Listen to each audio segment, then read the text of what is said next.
I hope you are doing well. Today we will talk about how to fix or how to solve the problem of black screen on Flu app. You will click on settings. In this page you will click on apps, default apps, app settings. In this list here you will search about the application. Click. In this window of app info you will click on first stop and you will click OK.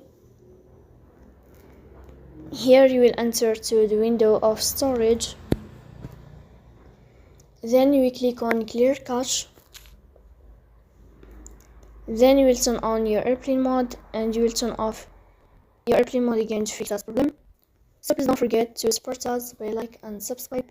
See you next time and thank you for your watching and your attention. Support us by like and subscribe. See you next time and thank you for your watching and your attention.